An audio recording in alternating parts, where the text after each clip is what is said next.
Hello everyone, welcome back. कैसे हैं आप लोग? आशा करते हैं आप लोग बहुत अच्छे होंगे। डियर स्टूडेंट्स, आज का हमारा ये लेक्चर आपके चैप्टर समतल अर्थात प्लेन का सेकेंड लेक्चर होने वाला है।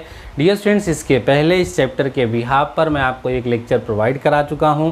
आई होप आप सभी लोगों ने अभी तक उस लेक्चर को ज़रूर से ज़रूर देख लिया होगा। अगर आपने उस लेक्चर को नहीं देखा है तो इस लेक्चर के डिस्क्रिप्शन में उसका लिंक आपको मिल जाएगा, उसको आप देख लेंगे तो ये लेक्चर आपको ज़्यादा अच्छे तरीके से समझ में आएगा। डियर स्टूडेंट्स, आपको याद होगा कि प्रीवियस लेक्चर में हमने आप सभी लोगों के साथ डिस्कस किया था समतल अर्थात प्लेन क्या होता है, अभिलंब क्या होता है समतल पर, साथ ही साथ समतल का व्यापक समीकरण क्या होता है, जनरल इक्वेशन ऑफ प्लेन क्या होता है। ये हमने आप सभी लोगों के साथ प्रीवियस लेक्चर में डिस्कस किया था। आज के इस लेक्चर में हम समतल अर्थात प्लेन के कुछ अलग अलग रूपों के बारे में डिस्कस करेंगे।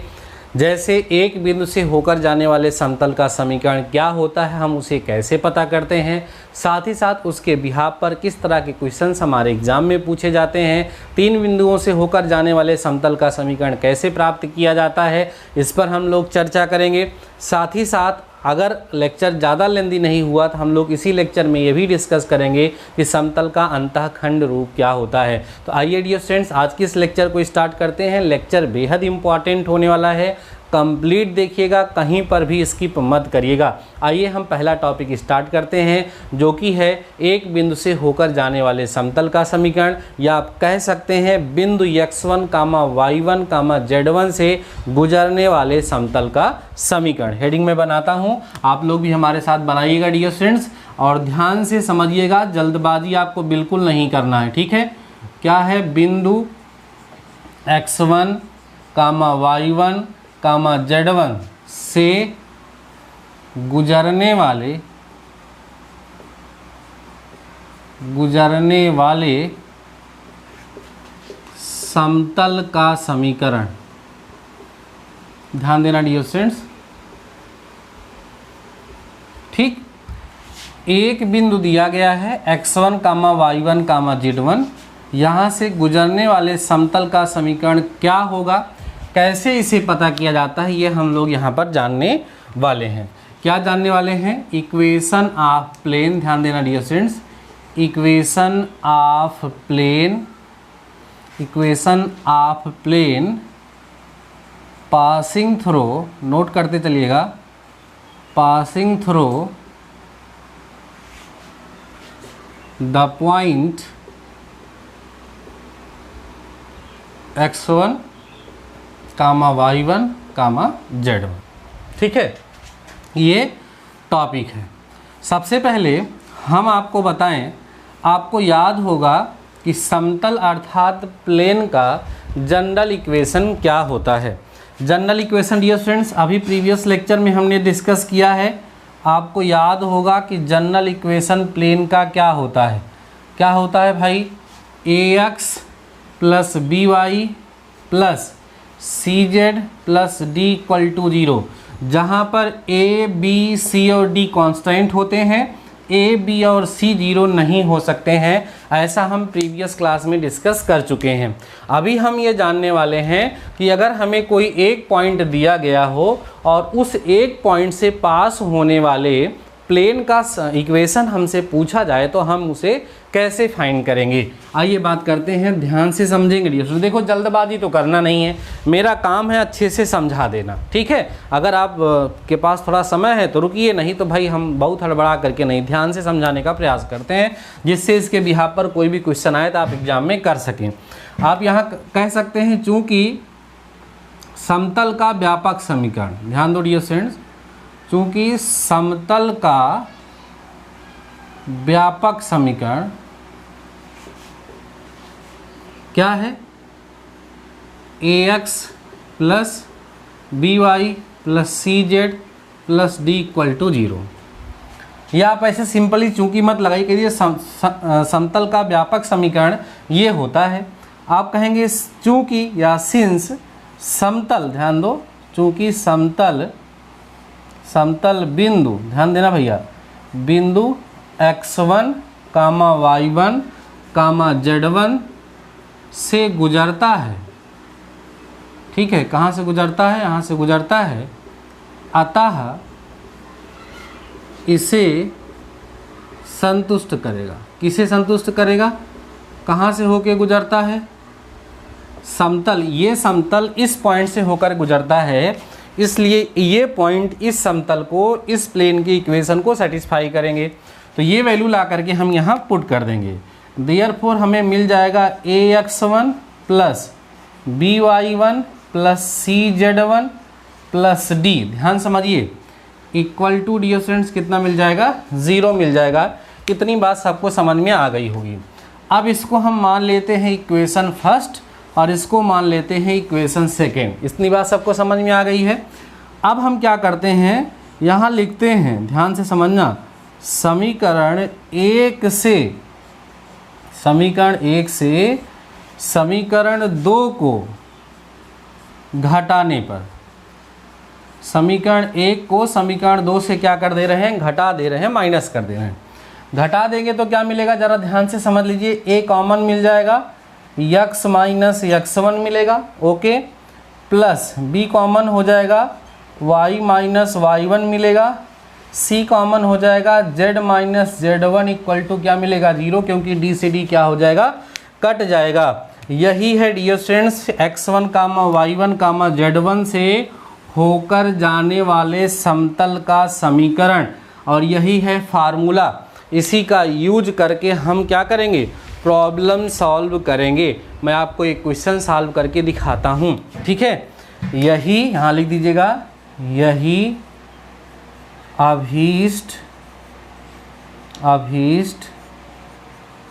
अभीष्ट मतलब रिक्वायर्ड, ठीक है, अभीष्ट समतल का समीकरण है। जिस समतल के समीकरण को हम प्राप्त करना चाह रहे थे वो यही है। तो कुल मिलाकर के ये जो इधर सब बातें हुई वो आपको ध्यान में रहें या ना रहें, आपको मेन फोकस कहाँ करना है भाई, इस पर करना है। मेन फोकस जो है आपका वो यहाँ पर होना चाहिए कि एक दिए हुए पॉइंट x1, y1 और z1 से होकर जाने वाले समतल का, प्लेन का जो इक्वेशन होगा वो क्या होगा, ax minus x1 plus b y minus y1 plus c z minus z1 equal to 0। इसको नोट कर लीजिए। एक प्यारा सा क्वेश्चन मैं आपको सॉल्व करा देता हूं और आपको लग जाएगा कि भैया हो ये बहुत ही आसान सा टॉपिक है और इस टॉपिक पर अगर कोई भी क्वेश्चन हमारे एग्जाम में आएगा तो हम उसको आसानी से सॉल्व कर लेंगे। ठीक है, नोट करिए, फिर हम आगे डिस्कस करते हैं। बहुत ही इंपॉर्टेंट लेक्चर डियर स्टूडेंट्स आज का ये होगा। बहुत ही आसानी से, बहुत ही धीरे धीरे करके मैं आपको टॉपिक को समझाने का प्रयास कर रहा हूँ। उम्मीद कर रहा हूँ कि आपको टॉपिक समझ में आ जाएगा। अभी इतने डिस्कशन के बाद हमें एक फार्मूला जो मिला हुआ है वो आप लोग अपने पास रखिए, x minus x1, y minus y1, z minus z1। ठीक है, मैं एक छोटा सा क्वेश्चन सॉल्व कराता हूँ। क्वेश्चन देखिए क्या है। क्वेश्चन है बिंदु, ध्यान देना भैया, क्वेश्चन नोट कर लेना। बिंदु 0, -1, से गुजरने वाले, ध्यान दो भैया, से गुजरने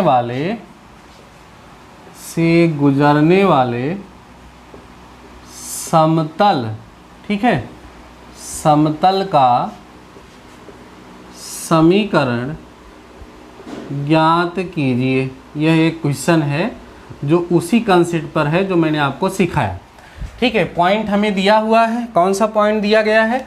0, -1, ठीक है। इस पॉइंट से गुजरने वाले समतल का समीकरण हमें ज्ञात करना है। अब जरा देखो इसका सल्यूशन कितना आसान है। ठीक है, सल्यूशन कितना आसान है जरा देखो। अकॉर्डिंग टू प्रॉब्लम, जैसे कि प्रॉब्लम कह रही है x1, y1, z1 कितना दिया है? 0, -1, कितना दिया है? -1 दिया हुआ है। ठीक है, सबको पता है ये दिया गया है। तो चूंकि समतल का समीकरण अभी आपको ज्ञात करने का फार्मूला हमने सिखाया, x minus x1 plus b y minus y1 plus c z minus z1 equal to 0।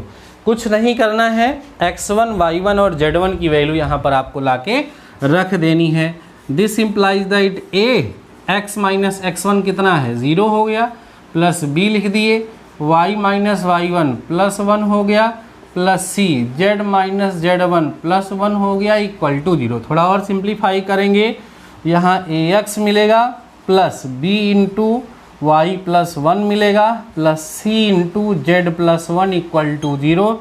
और यही डियर स्टूडेंट्स इसका आंसर हो जाएगा। इसके आगे आपको सॉल्व करने की आवश्यकता भी नहीं है, यही इसका क्या हो जाएगा, आंसर हो जाएगा। बहुत ही आसान सा टॉपिक था। आई होप आप सभी लोगों को अच्छे तरीके से समझ में आया होगा। अब हम बात करेंगे 3 बिंदुओं से गुजरने वाले समतल के समीकरण पर। इस क्वेश्चन को आप लोग नोट कर लीजिए। सबसे ज़्यादा इम्पॉर्टेंट टॉपिक है equation of a plane passing through 3 given points. 3 दिए हुए बिंदुओं से होकर गुजरने वाले समतल का समीकरण। ठीक है, बीच बीच में हम वृत्त बोल दे रहे हैं, शायद सर्कल बोल दे रहे हैं, ज़रा ध्यान दीजिएगा उसको। सर्कल अभी सर्कल ही पढ़ाए हैं हाल में, तो वो बार बार निकल जा रहा है। तो हम भी समतल के समीकरण की बात कर रहे हैं। किसके बात कर रहे हैं, प्लेन, ठीक है, अर्थात समतल के समीकरण की बात हम यहाँ कर रहे हैं। 3 बिंदुओं से गुजरने वाले समतल का समीकरण बहुत इंपॉर्टेंट टॉपिक है, इंपॉर्टेंट लगा लीजिएगा इसको, ठीक है, आएगा जरूर। 3 बिंदुओं से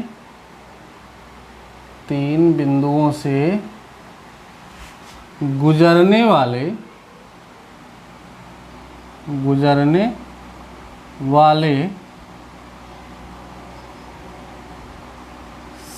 समतल का समीकरण। ठीक है, equation of a plane passing through 3 given points. ध्यान समझना, सबसे ज़्यादा इंपॉर्टेंट टॉपिक यही है। अभी समझा देंगे और एक प्रॉब्लम भी सॉल्व करा देंगे, समझ में आ जाएगा। इक्वेशन ऑफ प्लेन, ध्यान दो भैया, क्या है, equation of plane passing through 3 points. ठीक है, 3 बिंदुओं से होकर गुजरने वाले समतल का समीकरण। आइए हम बात करते हैं कैसे हम इसको पता करते हैं। ध्यान समझिए डियर स्टूडेंट, यहाँ पर आपको गिवन रहेगा, और क्या गिवन रहेगा, पॉइंट। सपोज कर लेते हैं कि जो गिवन पॉइंट हैं वो कौन कौन है। पहला पॉइंट x1, y1, z1 है।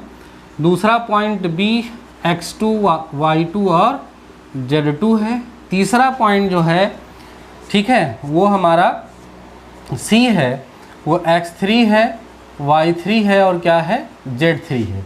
ये पॉइंट डियर स्टूडेंट्स यहाँ पर हमें, ठीक है, दिया गया है। ठीक है, इतनी बात सबको समझ में आ रही होगी। ये 3 पॉइंट हमें दिए गए हैं। अब हमें इन 3 पॉइंट का यूज़ करते हुए, ध्यान से हमारी बात को समझेंगे, इन 3 पॉइंट का यूज़ करते हुए हम सभी लोग क्या करेंगे, समतल का समीकरण ज्ञात करेंगे। तो सबसे पहले जो अभी हम लोगों ने सीखा है उसका यूज़ करेंगे। ध्यान समझना डियर स्टूडेंट्स, हम यहाँ सबसे पहले कहेंगे कि चूँकि बिंदु, ध्यान समझिएगा, नोट करते चलिएगा, चूँकि बिंदु x1, y1, z1, ठीक है, z1 से गुजरने वाले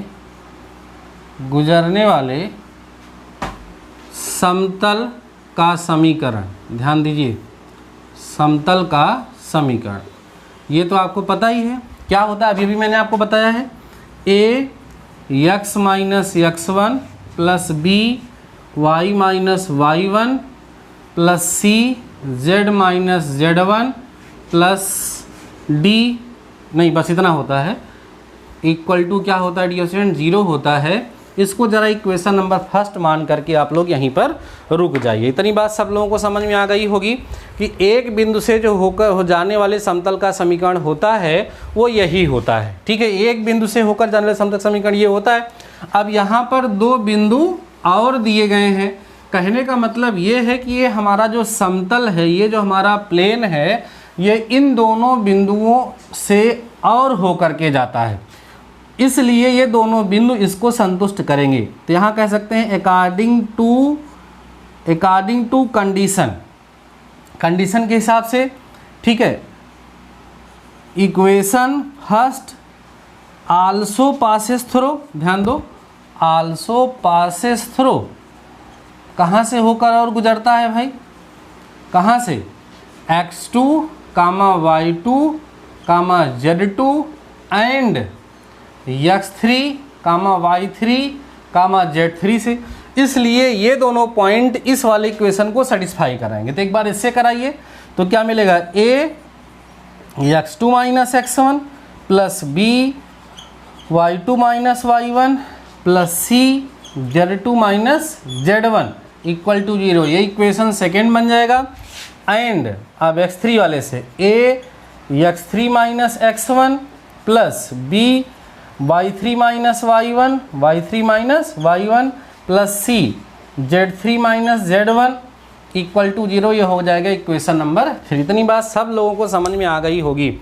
अब करना क्या होता है, अब करना क्या होता है, ये जो इक्वेशन हमारे पास बन गए होते हैं, ये इक्वेशन फर्स्ट और सेकेंड, इन इक्वेशन फर्स्ट और सेकेंड को सॉल्व करके, ठीक है, हमें करना क्या होता है, ए बी और सी की वैल्यू पता करनी होती है। ठीक है, ए बी और सी की क्या पता करनी होती है, वैल्यू पता करनी होती है। और वो ए बी सी की वैल्यू ला करके इसमें रख देनी होती है, तो हमें प्लेन का इक्वेशन मिल जाता है। एक तरीका तो ये होता है।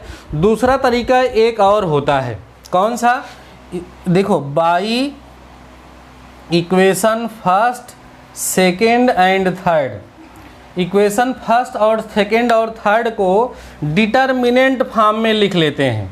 डिटर्मिनेंट फॉर्म क्या होता है, यही लिखो, देखो, x माइनस x1 यहाँ है, यहाँ क्या है, x2 माइनस x1 है, यहाँ क्या है, x3 माइनस x1 है, यहाँ y माइनस y1 है, y2 माइनस y1 है, y3 माइनस y1 है, z माइनस z1 है, z2 माइनस z1 है, z3 माइनस z1 है, इक्वल टू 0 कर दो। इसी को सॉल्व कर लो, तब भी आपको समतल का समीकरण मिल जाता है। एक तरीका तो ये होता है। दूसरा तरीका ये होता है कि इस इक्वेशन को सॉल्व करके ए बी और सी की वैल्यू पता करनी जाए, तो ये तरीका होता है। अभी आपको कुछ कम ये समझ में आ रहा होगा, मैं एक छोटा सा क्वेश्चन करके आपको दिखाऊंगा, अभी पूरा समझ में आ जाएगा। यहाँ पर क्या होगा, 3 पॉइंट आपको दिए गए होंगे, 3 पॉइंट से होकर जाने वाले प्लेन अर्थात समतल का इक्वेशन पता करना होगा। 1 पॉइंट फॉर्म आपको पता है, उसमें से कोई एक पॉइंट लेकर के उस पॉइंट से गुजरने वाले समतल का समीकरण हम निकाल लेंगे। उसके बाद बारी बारी दोनों पॉइंट्स उसको सेटिस्फाई करा लेंगे। बारी बारी दोनों पॉइंट्स सेटिस्फाई कराने के पश्चात, ठीक है, हमको 2 इक्वेशन और बनेंगे। इन दोनों तीनों इक्वेशन को डिटर्मिनेंट फॉर्म में लिख के सॉल्व कर लोगे, तब प्लेन का इक्वेशन आ जाएगा। या इन इक्वेशंस को सॉल्व करके ए बी और सी की वैल्यू निकालोगे, तब जाकर के आपको आंसर मिलेगा। तो जिस तरीके से आप चाहें आप कर सकते हैं। मुझे डिटर्मिनेंट फॉर्म ज़्यादा अच्छा लगता है, मैं इस तरीके से आपको एक क्वेश्चन सॉल्व करके दिखाता हूँ। इसको मैं रेज करने चल रहा हूँ, ठीक है। बहुत ही ज़्यादा इंपॉर्टेंट है, ये वाला आपके एग्जाम में ज़रूर पूछा जाएगा, इसलिए इसको ध्यान से समझ लीजिए। और आएगा भैया तो 5 नंबर में आएगा, जान लीजिएगा। इसलिए 5 मार्क्स आपको ये दिला सकता है। सो ध्यान से आप सभी लोग समझ लेंगे तो आपके लिए बेहतर होगा। एक छोटा सा क्वेश्चन लेते हैं और आपको सॉल्व करा के दिखाते हैं। पॉइंट्स हमें गिवन है, मैं शार्ट में आप क्वेश्चन लिख दे रहा हूँ। पॉइंट्स हमें गिवन है डियर स्टूडेंट्स 1 1 0, ध्यान समझिए, 1 1 0 पहला पॉइंट दिया है। दूसरा पॉइंट 1 2 1 गिवन है, 1 2 1 गिवन है। और तीसरा पॉइंट जो हमें गिवन है वो दिया है -2 दिया है, मैं लिख दे रहा हूँ यहाँ पे -2, ठीक है, कामा 2 कामा -1। ये हमें 3 पॉइंट दिए हुए हैं। इन 3 पॉइंट से गुजरने वाले समतल का समीकरण हमें ज्ञात करना है, ठीक है। अब ध्यान से समझिए, सबसे पहले इसमें से हम क्या करेंगे, जो पहला पॉइंट दिया है इससे गुजरने वाले समतल का समीकरण हम लिख लेंगे, ठीक है। सॉल्यूशन करते हैं। यहाँ लिखेंगे बिंदु, ध्यान से समझ लीजिए सब लोग, बिंदु 1 कामा 0 से गुजरने वाले, ध्यान समझिए, गुजरने वाले समतल का व्यापक समीकरण या समीकरण। अभी मैंने आपको सिखाया क्या होगा भाई, a होगा और x माइनस x1 माने x माइनस 1 होगा, प्लस b होगा, y माइनस 1 होगा, प्लस c होगा और z माइनस 0 होगा इक्वल टू 0 होगा। इसको आप इक्वेशन नंबर फर्स्ट ले लेते हैं। इतनी बात तो सबको समझ में आ गई होगी, कोई डाउट नहीं है। अब यहाँ बोलोगे चूंकि समतल, ध्यान समझिए सभी लोग, चूंकि समतल 1, 2, 1 तथा -2, 2, -1 से गुजरता है अतः यह इसे संतुष्ट करेगा, ऐसा आप लिखेंगे। तो एक बार इसे संतुष्ट कराइए, ध्यान समझिए, कहाँ रखेंगे 1, इसकी जगह, x की जगह पर, ठीक है। एक बार इसको x की जगह पे, y की जगह पे, z की जगह पे, तो क्या हो जाएगा, यहाँ जब x की जगह पे आप 1 रखेंगे तो 1 - 1 हो जाएगा, प्लस b, y की जगह पे कितना रखेंगे 2, तो 2 - 1 प्लस c होगा। तो z की जगह कितना रखेंगे 1, तो 1 - 0 इक्वल टू 0। ध्यान से समझ लीजिए, हमारा उद्देश्य क्या है, a, b और c का मान ज्ञात करना। आसानी से अगर a, b, c यहाँ से निकल जा रहा है तो और अच्छी बात है, और नहीं निकल रहा है तो उस डिटर्मिनेंट फॉर्म का यूज़ भी हम कर पाएंगे। यहाँ a देखो 0 हो गया, यहाँ केवल और केवल कितना बचा, b बचा, और प्लस कितना बचा, c इक्वल टू 0। इसको हम b इक्वल टू -c भी कह करके इक्वेशन सेकेंड हम मान लेते हैं। ठीक है, इतनी बात सबको समझ में आ गई होगी। पुनः फिर से अब इस बिंदु से सेटिस्फाई कराइए, तो a रखेंगे -2 -1 होगा, प्लस में b रखेंगे 2 में 1 होगा, प्लस c रखेंगे। z की जगह पे कितना रखना है आपको, -1, तो -1 - 0 इक्वल टू कितना आएगा, 0 आएगा। हमने केवल वैल्यू यहाँ पुट करा है। यहाँ देखो क्या हो जाएगा, -3a हो जाएगा, और यहाँ प्लस में b हो जाएगा, समझते चलिए, ठीक है। और यहाँ डियर स्टूडेंट्स कितना हो जाएगा, माइनस में c हो जाएगा, इक्वल टू, ध्यान से समझिए, इक्वल टू हमें यहाँ से कितना मिल जाएगा, 0 मिल जाएगा। This is your equation number 3। तो फर्स्ट, सेकेंड और थर्ड 3 इक्वेशन आप सभी लोगों को यहाँ से देखने के लिए मिल गए, ठीक है। अब एक काम तो ये है कि इन तीनों इक्वेशन को आप सॉल्व कर लीजिए, ठीक है। और दूसरा तरीका, अभी मैंने आपको डिटर्मिनेंट फॉर्म बताया है। कौन सा फॉर्म बताया है, डिटर्मिनेंट फॉर्म, तो उसको ज़रा यूज़ कर लिए। हमने क्या लिखा था यहाँ, x - x1, तो ये है हमारा x - x1। फिर क्या लिखे थे हम, x2 - x1, तो ये है x2 - x1। इसका मतलब क्या हो गया, 0 हो गया, ठीक है। उसके बाद फिर क्या लिखा था हमने, x3 - x1, तो वो कितना आया है, देखो -3 आया है। बात समझ में आ रही है। फिर y - y1 का मतलब कितना होगा, यहाँ y - 1 होगा। उसके बाद y2 - y1 मतलब 2 - 1 मतलब कितना आएगा, यहाँ 1 आएगा। उसके बाद फिर यहाँ पर हमने जब रखा तो 2 - 1, यहाँ भी कितना आया, 1। अब z वाले पे आ जाइए, z - z1, तो कितना लिखा जाएगा, z लिखा जाएगा, z2 - z1, तो ये आएगा हमारा कितना, 1 आएगा। और यहाँ पर जब हमने सॉल्व किया तो कितना आया है, -1 आया है। अब इसी को हम केवल क्या कर लें, सॉल्व कर लें, तो हमें इस प्लेन का इक्वेशन मिल जाएगा। ये हमारा डिटर्मिनेंट फॉर्म यूज़ कर लेंगे, सारी झंझट ही खत्म हो जाएगी, ठीक है। हम क्या करते हैं, इस पहले कॉलम के रिस्पेक्ट में एक्सपेंड कर देते हैं। तो जब हम लिखेंगे x - 1, तो जिस रोज इस कॉलम में छूटता है तो ये होगा -1 और -1, अंदर में हो जाएगा -2। इतनी बात सबको समझ में आई। उसके बाद 0 को लेंगे तो 0 हो जाएगा, इसके रिस्पेक्ट में करेंगे तो -3 यहाँ लिखा जाएगा, -3 लिखेंगे तो ये और ये छूटेगा, इसका इससे मल्टीप्लाई होगा, कितना आएगा भाई, देखो y - 1 आएगा, और माइनस में कितना आएगा, y - 1 माइनस में z इक्वल टू 0। अब इसी को सॉल्व कर लेते हैं हम लोग।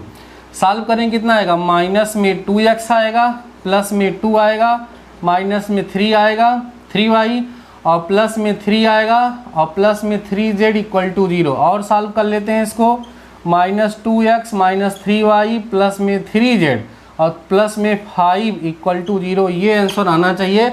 ज़रा हम चेक कर लेते हैं आंसर कितना आ रहा है। 2x + 3y, ठीक है, माइनस से इन्होंने डिवाइड कर दिया है, तो माइनस से डिवाइड कर देंगे तो क्या आ जाएगा, 2x + 3y माइनस में 3z - 5 इक्वल टू 0। ये लिखो या लिखो, दोनों एक ही चीज़ें हैं। एक चीज़ सुन लो, अगर आपको डिटर्मिनेंट वाले में कन्फ्यूजन हो रहा है तो आप खाली ये बनाओ ही मत, ठीक है, ये मत बनाओ, ये आप इक्वेशन सेकेंड बना लो, यहीं पर रुक जाओ। और ये देखो ना, इसको जो मैंने यहाँ तक सॉल्व कर दिया है, सॉल्व मत करो, ठीक है, इसको सॉल्व मत करो। इसको आप क्या बना लो, इक्वेशन नंबर 3 बना लो। बात समझ में आ रही है, इक्वेशन 3 बना लो। अब आराम से आप देखोगे तो ये होगा, ये लिखना, फिर ये लिखना, फिर ये लिखना। देखो x माइनस 1, फिर ये क्या हो गया 0 हो गया, फिर ये हो गया -3। फिर देखो इसको लिखना है y माइनस 1, 2 माइनस 1 मतलब 1 हो गया, फिर 2 माइनस 1 लिखा आराम से। z माइनस 0 हो गया, यहाँ देखो 1 हो गया, यहाँ देखो -1। आराम से इसी को डिटर्मिनेंट आपको पढ़ा ही है आप लोगों ने, उसका यूज़ कर लेंगे, आपका काम यहाँ पर हो जाएगा। तो ये था डियर स्टूडेंट्स 3 पॉइंट से होकर जाने वाले प्लेन का इक्वेशन फाइंड करना। उम्मीद करता हूँ कि इस टॉपिक को आप बहुत अच्छे तरीके से समझ पाए होंगे। ठीक है, बहुत अच्छे तरीके से इसको आप लोग समझ पाए होंगे। यहाँ थोड़ा सा नहीं दिख रहा था, मैंने इसको इधर कर लिया। ठीक है, यहाँ पर आराम से आप सभी लोगों को समझ में आ गया होगा कि किस तरीके से ये हमारा सॉल्व हुआ है, डिटर्मिनेंट का यूज़ कैसे हुआ है। यहाँ पर हो सकता है कुछ लोग ना देख पाए हो तो ज़रा देख लें। पहले कॉलम के रिस्पेक्ट में एक्सपेंशन हुआ है, x माइनस 1 जब मैंने लिखा तो ये जिस रो जिस कॉलम में छोड़ा जाता है -1 तो -2 हो गया। 0 के रिस्पेक्ट में करेंगे सब 0 हो जाएगा, -3 लिखेंगे तो -3 ये हो गया। जिस रो जिस कॉलम में है छूटा, इसका इससे मल्टीप्लाई y माइनस हुआ, इसका इससे हुआ, माइनस में z हुआ। बाकी सिंप्लीफाई कर लिया गया है और रिजल्ट हमारा फाइंड हो गया है। ठीक है, आपको समझ में आया होगा। एक क्वेश्चन मैं आपको दे देता हूँ इस तरह का, और आप सभी लोग इसको सॉल्व करके हमको बताइएगा। अगर इतना टॉपिक आपको समझ में आ गया ना भैया, तो जान लो आपको ये समतल का समीकरण समझ में आ ही गया। मैं एक क्वेश्चन आपको दे रहा हूँ, उसको आप सभी लोग ज़रूर सॉल्व करिएगा, और सॉल्व करके मुझे कमेंट सेक्शन में कमेंट करके अपना आंसर ज़रूर से ज़रूर बताइएगा। ठीक है, ज़रा ध्यान से समझ लीजिए। पॉइंट्स जो दिए गए हैं वो यहाँ पर हम लिख दे रहे हैं। पॉइंट्स जो गिवन है वो है 0, -1, 0। ठीक है, पहला पॉइंट दिया है। दूसरा पॉइंट दिया है 3, 3, 0। तीसरा पॉइंट दिया है 1, 1, 1। इन 3 पॉइंट से गुजरने वाले समतल का समीकरण आपको प्राप्त करना है। बहुत ही ज़्यादा इम्पॉर्टेंट क्वेश्चन है, 5 मार्क्स में क्वेश्चन पूछा जाता है। सो इसको आप सभी लोग सॉल्व करने का प्रयास करिएगा। ठीक है, एक छोटा सा टॉपिक और भी है, ठीक है, लेकिन उसको भी मैं इस लेक्चर में नहीं बताऊंगा। अभी आपको टास्क के फॉर्म में इस क्वेश्चन को लेना है और इसको आप सभी लोगों को अभी तुरंत से तुरंत सॉल्व करना है, तुरंत से तुरंत सॉल्व करना है, और सॉल्व करके कमेंट सेक्शन में कमेंट करके मुझे इसका आंसर बताना है। ठीक है ना, इसका आंसर आप सभी लोगों को हमको बताना है, जिससे हम आगे आप सभी लोगों को बता सकें। ठीक है, एक छोटा सा टॉपिक है, बता ही देते हैं, इसको आप लोग लगाइएगा। ठीक है, अंतःखंड रूप, समतल का अंतःखंड रूप क्या होता है? तो समतल का अंतःखंड रूप आप नोट कर लीजिए, ज़्यादा इसमें झंझट नहीं है। अंतःखंड रूप, अगर कोई समतल ऐसा है जो x अक्ष पर a, y अक्ष पे b और z अक्ष पे c का अंतःखंड काट रहा है, तो उसका समीकरण होगा x/a + y/b + z/c = 1। नोट कर लीजिए, जहाँ ज़रूरत पड़ेगी डायरेक्ट फार्मूला हम लोग अप्लाई कर देंगे। जैसे कोई कहता है कि ऐसे समतल का समीकरण याद करो जो x एक्सिस पर 2, y पर -3, z पर 4 का इंटरसेप्ट काट रहा है, तो उस समतल का समीकरण बताइए। तो क्या हो जाएगा, यहाँ वैल्यू रख देंगे x/2 - y/3, ठीक है, प्लस में z/4 = 1 लिख देंगे। यही क्या होगा, इस समतल का समीकरण हो जाएगा। आपको समझ में आ गया होगा, इसमें किसी प्रकार की कोई समस्या शायद आपको नहीं होगी। एक क्वेश्चन हमने आपको टॉस के फॉर्म में दिया है, उम्मीद करते हैं कि आप सभी लोग उसको सॉल्व कर रहे होंगे। फटाफट से सॉल्व कर लीजिए और सॉल्व करके कमेंट सेक्शन में कमेंट करके हमें ज़रूर से ज़रूर बताइए। आपके एग्ज़ाम करीब हैं, जितनी मेहनत आप सभी लोग कर सकते हैं उतनी मेहनत करिए, जिससे आपके एग्ज़ाम में आपको बेहतर से बेहतर अंक प्राप्त हो सकें। आज के इस लेक्चर में 3 टाइप के इक्वेशन के बारे में हमने डिस्कस किया है। 1 पॉइंट से होकर जाने वाले प्लेन का इक्वेशन, 3 पॉइंट से जाने वाले प्लेन का इक्वेशन और प्लेन का इंटरसेप्ट फॉर्म। ठीक है, ये 3 टॉपिक्स हमने डिस्कस किया है, तीनों आपको समझ में आया होगा। कहीं किसी प्रकार का कोई डाउट है, कोई क्वेश्चन है, तो आप कमेंट सेक्शन में कमेंट करके पूछ सकते हैं। अगर आपको ये लेक्चर पसंद आया है तो अपने दोस्तों के साथ इस लेक्चर को ज़रूर से ज़रूर शेयर करिएगा। बाकी डियर स्टूडेंट्स, आज के इस लेक्चर में बस इतना ही। मिलते हैं नेक्स्ट लेक्चर के साथ, नेक्स्ट टॉपिक के साथ। तब तक लिए शानदार रहिए और पढ़ते रहिए।